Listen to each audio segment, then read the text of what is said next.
to the September 25th edition of the Weekly Recap. I'm Matt Wacker. The Solar House design team at Missouri S&T held a send-off reception on September 12th as final preparations are being made for the U.S. Department of Energy's 2015 Solar Decathlon in Irvine, California. The send-off allowed the public an opportunity to tour the house before it travels west. This is the sixth time that Missouri S&T has qualified for the event, more than any other team in the decathlon. This year's entry was built from 3 repurposed shipping containers with pallet wood for siding.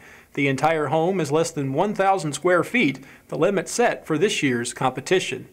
In other university news, Integrity Engineering, a Rolla-based engineering, architecture, and land surveying firm, has been chosen to design and administrate the construction of a new educational facility for the school's mining and explosives engineering program. The proposed 2-story, 15,000 square foot structure will provide valuable classroom and laboratory space, as well as support the teaching and research initiatives of the current experimental mine. HNTB's Move Rolla transportation strategy was unveiled to the public during an open house on September 14th. The strategy is comprised of 18 different projects, the most important of which is the extension of Highway 72 from Highway 63 to the I-44 Kings Highway interchange. HNTB is the traffic consulting firm under hire by the partnership of Rolla City Government, PCRMC, Missouri S&T, and UTW Realty, the company that wants to put a shopping center called the Westside Marketplace just north of that I-44 Kings Highway interchange. The most contentious project during the open house was a proposed 10th Street overpass, where neighbors expressed concern over losing their homes. The public input from the meeting will be used in the design of a final plan due in October. Roughly 100 people appeared for the annual Walk to Defeat ALS at Lions Club Park on September 12th. It was a beautiful day for a walk, and organizers say the event drew more than $5,000 in donations.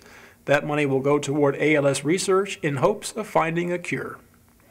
A homemade shank found in a Bible at the Crawford County Jail led to charges being filed against a Cuba woman. 49-year-old Claudette Mullins has been charged with possession of a prohibited item in jail.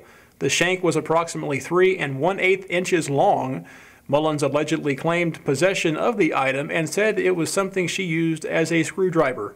Mullins is in custody on charges of possession with intent to distribute a controlled substance. A St. Robert man was sentenced to 20 years in prison for his involvement in the 2013 robbery and death of a World War II veteran. Graves King pleaded guilty to the charges of first-degree burglary and receiving stolen property for his role in the home invasion of James Dunham. The 91-year-old Dunham later died from injuries sustained during the incident. King is also serving time for a number of other unrelated cases. For the second consecutive year, the Army's Drill Sergeant of the Year hails from Fort Leonard Wood. After 4 days of intense competition, the Army named Staff Sergeant Jacob Miller Drill Sergeant of the Year. Staff Sergeant Jonathan Miller, formerly of Fort Leonard Wood, was the 2014 U.S. Army Drill Sergeant of the Year. Since 1969, Fort Leonard Wood has won the Army's Drill Sergeant of the Year competition 14 times, including a 5-year consecutive streak of winners from 1998 to 2002. If you've been to Lebanon lately, chances are you've seen one of these shirts around town. The community is wearing them in support of 8th grader Tanner Roy, who was recently diagnosed with Burkitt lymphoma and is being treated at St. Jude's Children's Research Hospital in Memphis. Team Tanner Strong will be participating in the Light the Night Walk at Petco Park in San Diego for the Leukemia and Lymphoma Society on November 6th.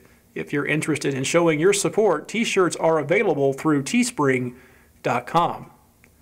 According to West Plains Kiwanis Club co-treasurer Jeannie Cox, a donation of $15,000 was presented to the West Plains school system on September 16th.